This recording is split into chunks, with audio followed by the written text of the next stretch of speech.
Assalamualaikum Bade, selamat datang kembali di Guru Gembul Channel. Saya pikir saya tidak usah minta maaf ketika saya harus mengatakan bahwa masyarakat Indonesia seringkali melakukan hal-hal yang lebay, hal-hal yang berlebihan kalau urusannya adalah urusan emosi.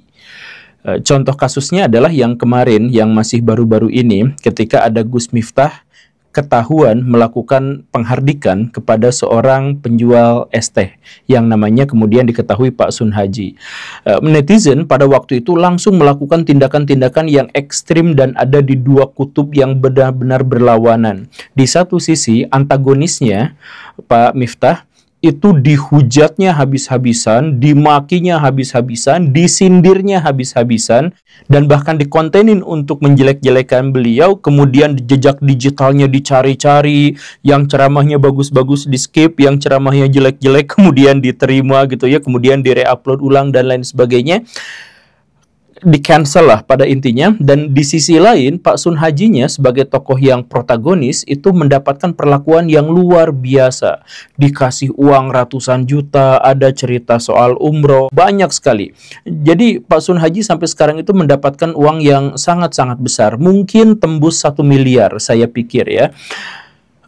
Tapi coba Baraya bayangkan kejadiannya. Jadi Pak Sun Haji dalam konteks ini sebenarnya juga dieksploitasi oleh media dan oleh para influencer dan sebagian oleh orang-orang yang menyumbangnya. Karena apa? Orang yang mengapresiasi beliau, yang menyumbang beliau itu ditampilkan di muka publik. Jadi saya ngasih duit segini tuh diperlihatkan di situ. Makanya coba kalau Baraya pikirkan dengan pikiran yang lebih sehat aja. Detik ini, ketika video ini dibuat, ada kemungkinan Pak Sun Haji itu sekarang sedang mengeluh, sedang kesel. Karena apa? Karena tetangganya tiba-tiba datang, minta jatah, tiba-tiba banyak yang akrab, tiba-tiba teman yang 30 tahun yang lalu itu tidak pernah kontakan, sekarang tiba-tiba datang dan ngobrol ini itu sekalian minjem duit. Atau ada orang-orang juga yang punya utang ke Pak Sun Haji, minta supaya dilunaskan saja karena Pak Sun Haji sekarang sudah dapat rezekinya, sudah dapat apanya dan sebagainya. Begitu nggak sih? Saya menduganya sih begitu. Karena memang ya, bayangkan Baraya, masyarakat miskin, masyarakat menengah ke bawah, masyarakat yang biasa hidup dalam penderitaan, kemudian diperlihatkan, dipertontonkan, mendapatkan rezeki nomplok, maka orang-orang yang senasib dengannya itu benar-benar akan melakukan tindakan-tindakan yang sebisa mungkin mendekati nasib dirinya gitu. Termasuk ada juga mungkin sekarang ada orang yang berniat untuk merampoknya. Dan kalau misalkan Baraya tidak percaya dengan fenomena ini, cek sekarang di pengajian-pengajian di Jawa Tengah itu, sekarang tukang es teh mengepung jamaah. Banyak sekali. Mereka berharap agar mereka juga digoblok-goblokin, agar kemudian dapat uang gitu. Cek aja sekarang tukang es teh jadi banyak di mana-mana gitu, di pengajian-pengajian. Nah, ini kan sebenarnya merusak Baraya. Di satu sisi tokoh yang dianggap pemersatu bangsa, ya bukan itu ya, tokoh pemersatu bangsa maksudnya yang toleran terhadap apa yang menjadi salah satu simbol dan ikon bagi masyarakat NU misalkan dan sebagainya, itu habis, hilang, dan umat pada akhirnya juga membenci dan tidak menyukai ulama di satu sisi. Dan di sisi lain ada orang yang kemudian dijatuhkan karakteristik dan mentalnya. Gara-gara apa? Gara-gara dikasih uang berlebihan dan itu seringkali digunakan untuk pansos. Kan ada yang nyumbangnya itu benar-benar ikhlas gitu. Tapi kan ada yang nyumbangnya itu frontal, di depan media, di depan kamera gitu. Saya ngasih duitnya tuh gepokan gitu. Ya, saya masih cukup mengapresiasi ketika yang memberi sumbangannya itu adalah Pak Chandra. Yang sukses before 30 itu kan, kalau beliau tuh ngasihnya itu bukan duit tapi ngasihnya itu pelatihan. Karena apa? Karena gini Baraya, secara psikologi ekonomi, kalau ada orang yang miskin itu bukan terjadi gara-gara apa-apa, tapi terjadi gara-gara dia gagal untuk bisa mengelola uang. Kenapa seseorang kaya? Karena dia berhasil dalam mengelola uang. Itu saja sih. Jadi seorang miskin dan seorang kaya itu bisa ditentukan dengan kemampuan dia dalam mengelola keuangan. Itu saja. Nah, jadi ketika Pak Sun Haji dalam konteks ini sebenarnya hidup dalam waktu yang lama, itu hidup dalam garis kemiskinan, itu sebenarnya secara teori ekonomi itu gara-gara beliau memang secara mental belum terlatih dan belum terdidik untuk bisa mengelola uang. Itu rumusnya. Makanya kalau misalkan sekarang tiba-tiba dapat uang yang sangat banyak, itu akan bikin dirinya stres.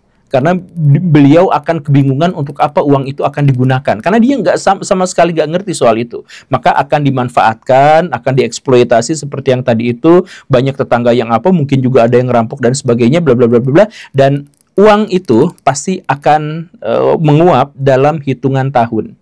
Secara teoritis, Pak Sun Haji itu antara 1 sampai 5 tahun ke depan itu uangnya akan kembali nol sama seperti sebelumnya. Makanya seharusnya dibinanya itu, dididiknya itu adalah untuk manajemen keuangan seharusnya.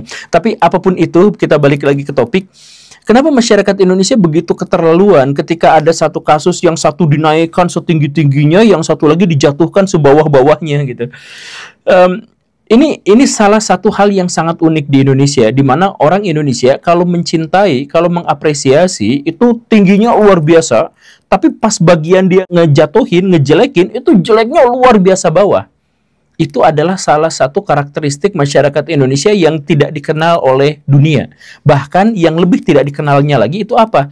Ketika masyarakat Indonesia yang bencinya luar biasa bisa berubah menjadi cinta luar biasa ekstrim hanya dalam hitungan jam.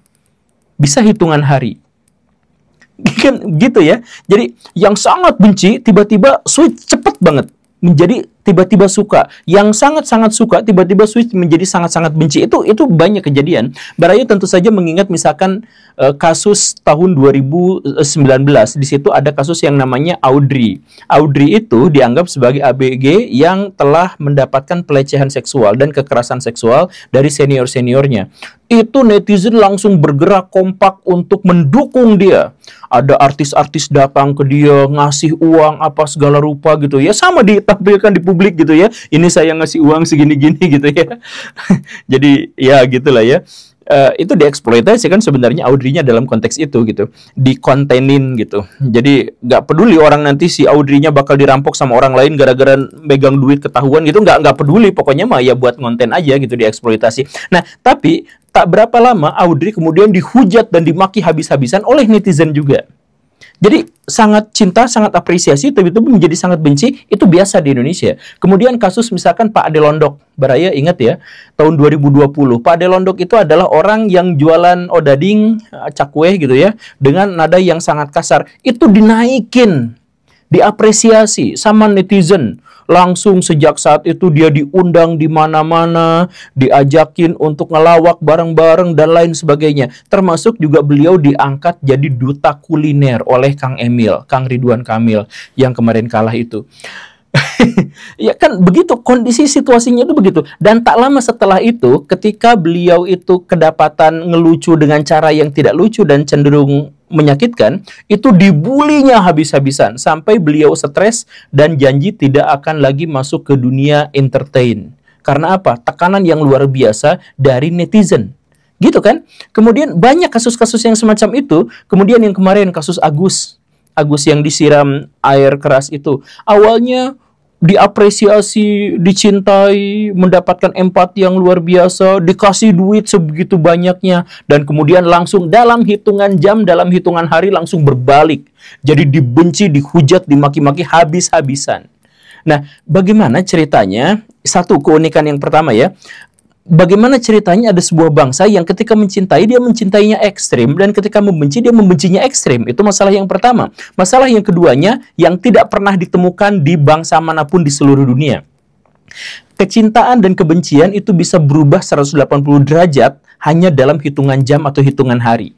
Gak ada di dunia ini kan. Kalau misalkan gini ya, kalau misalkan saya mencintai seseorang gitu ya, kemudian ada kabar-kabar buruk gitu, saya itu pasti melakukan penyangkalan dulu gitu, karena saya mencintai dia gitu. Penyangkalan dulu setelah diyakinkan berhari-hari gitu, berbulan-bulan dikasih bukti apa dan sebagainya, baru saya membenci gitu. Nah di Indonesia mah enggak. Jadi mencintai habis-habisan, membenci juga tiba-tiba habis-habisan hanya dalam waktu yang sangat singkat. Makanya sering juga saya sindir di beberapa tempat yang kemarin, misalkan orang-orang Indonesia dulu tuh demo habis-habisan untuk mendukung etnis Rohingya karena mereka tuh sangat mencintai. Hanya kemudian gara-gara ada 10-20 influencer yang kemudian bikin buzzer untuk menjelekkan Rohingya, itu semuanya kompak langsung ngejelek-jelekin. Bahkan Rohingya yang datang ke sini nggak peduli dia anak kecil, nggak peduli dia perempuan yang lagi hamil, diusir lagi dari Indonesia. Jadi orang Indonesia jadi nggak suka gitu. Kemudian di blow up cerita-cerita bahwa orang-orang Rohingya itu begini dan begitu dan sebagainya gitu. Nah, ini khas di Indonesia Barat ya. Saking khasnya, bahkan sempat ada penelitian dari seorang Belanda, namanya adalah Pak Giovanni Hakenberg. Jadi Pak Hakenberg itu, beliau kebingungan bagaimana masyarakat Indonesia bisa memiliki karakteristik yang sebagai berikut. Di satu sisi mereka sangat santun, sangat ramah, sangat baik. Jadi saking baiknya mereka siap menolong, siap membantu dengan senyuman yang tulus, dengan bungkukan yang berlebihan.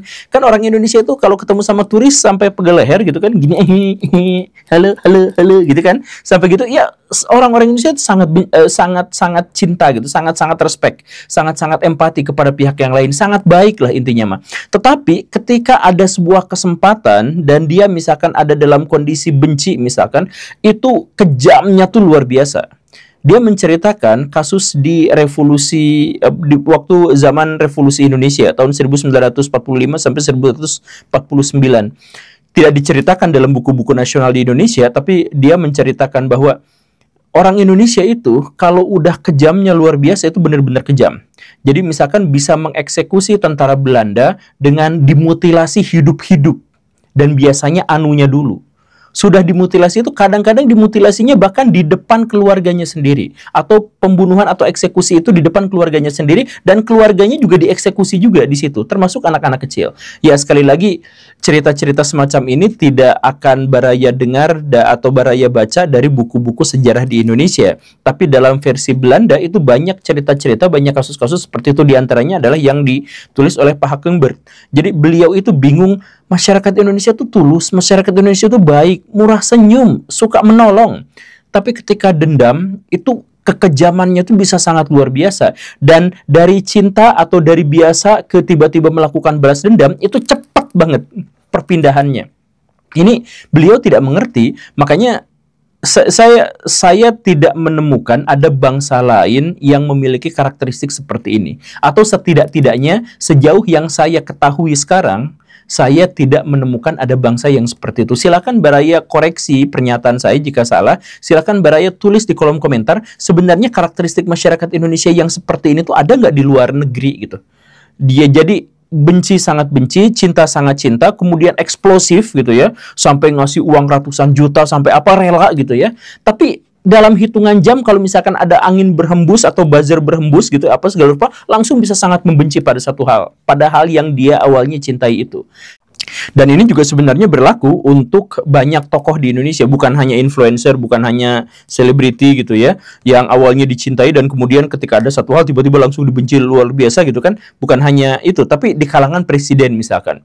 Kalau Baraya cek misalkan Bung Karno sampai tahun 1960 itu dicintai oleh rakyat. Dicintai luar biasa. Tapi tak lama kemudian dia dibenci luar biasa. Hanya dalam hitungan G30S itu kan berarti dari tanggal berapa itu? Dari tanggal 30 September sampai tanggal 1 Oktober, kemudian 1 bulan kemudian, itu mengubah perspektif masyarakat dari yang pro dan mencintai Pak Karno, itu tiba-tiba langsung menjadi sangat membencinya. Sampai karakteristik Bung Karno itu dihabisi, di-cancel habis-habisan itu. Saya pikir itu adalah presiden yang meninggal dengan cara yang paling mengerikan gitu. Jadi dihujat selama 5 tahun habis-habisan, tapi setelah dihujat 5 tahun habis-habisan, kemudian meninggal, tiba-tiba jadi dicintai lagi sampai sekarang. Dicintai sampai sekarang. Itu karakter Indonesia tuh kok bisa kayak gitu. Pak Harto juga kan kayak gitu. Saya ingat betul Pak Harto itu dicintai oleh masyarakat Indonesia, sangat-sangat dicintai. Dalam hitungan bulan ketika di zaman reformasi, awalnya krisis ekonomi itu yang disalahin misalkan bangsa barat, tiba-tiba yang disalahin itu adalah pemerintah, tiba-tiba yang disalahin itu adalah Pak Harto. Dan kemudian Pak Harto jadi dibenci habis-habisan. Atau Baraya ingat nggak Gus Dur? Gus Dur itu di era pemerintahannya itu dibenci, dihujat. Termasuk juga oleh sebagian orang-orang NU gitu. Tapi sekarang lihat, nama Gus Dur itu begitu harumnya gitu, dipuji, disebut wali lah, disebut apa segala rupa kayak gitu. Bahkan ziarah kuburnya pun tidak pernah kosong gitu, non-stop ada aja terus gitu. Bagaimana ceritanya masyarakat Indonesia yang mencintai, kemudian tiba-tiba membenci, kemudian menyukainya lagi dalam waktu yang relatif cepat gitu. Dan kebenciannya itu kebencian yang ekstrim. Kecintaannya kecintaan yang ekstrim. Kecintaannya itu sampai kita rela mengorbankan uang ratusan juta rupiah untuk disumbangkan kepada orang yang kita cintai, dan kemudian berapa jam kemudian kita langsung menghujat, memaki, menjelekkan apa dan sebagainya, ikut-ikutan gitu. Jadi apakah ini sekedar FOMO atau ini sekedar apa gitu? Makanya silahkan Baraya cek. Kalau misalkan ada, saya pin lah. Dan kalau misalkan memang ada data dan ada argumentasinya, ada nggak bangsa lain yang memiliki karakteristik yang seperti ini? Dan akhirnya ini kan menyebabkan banyak sekali politisi-politisi di Indonesia, banyak artis-artis di Indonesia, influencer di Indonesia yang mati sebelum berkembang atau mati dengan cepat, dengan prematur. Karena apa? Karena ketika netizen atau masyarakat Indonesia bergerak pada satu titik, entah dia misalkan membenci atau mengapresiasi, itu semuanya langsung gabung ke sana gitu. Jadi ya makanya ini mah video ini lebih juga berupa sebuah pertanyaan. Apakah apa yang saya katakan ini relate atau tidak menurut Baraya? Dan apakah Baraya bisa menemukan di belahan dunia yang lain karakteristik masyarakat yang seperti ini? Kalau misalkan memang di Indonesia karakteristiknya seperti itu, saya pikir ini adalah sesuatu yang harus dirubah. Karena bagaimanapun berlebihan itu tidak baik. Jadi kalau misalkan Baraya ketemu dengan orang-orang yang seperti Gus Miftah dan sebagainya, kalau memang mau mengkritik, kritiklah, tapi jangan sampai membenci orangnya. Dan kalau misalkan Baraya menemukan orang-orang seperti Pak Sun Haji, kalaupun Baraya mau ngasih, jangan di depan kamera, karena itu justru akan membahayakan dirinya. Bisa aja dibegal, bisa aja dipinjemin duit, bisa aja dirongrong rumah tangganya, atau keluarganya, atau rumahnya, dan sebagainya. Itu besar. Karena apa? Ya, dipertontonkan gitu. Jangan seperti itu ya Baraya. Jadi kita hidupnya santuy-santuy aja. Jangan ada di titik yang terlalu berlebihan. Terima kasih karena sudah menyimak. Saya Guru Gembul. Assalamualaikum warahmatullahi wabarakatuh.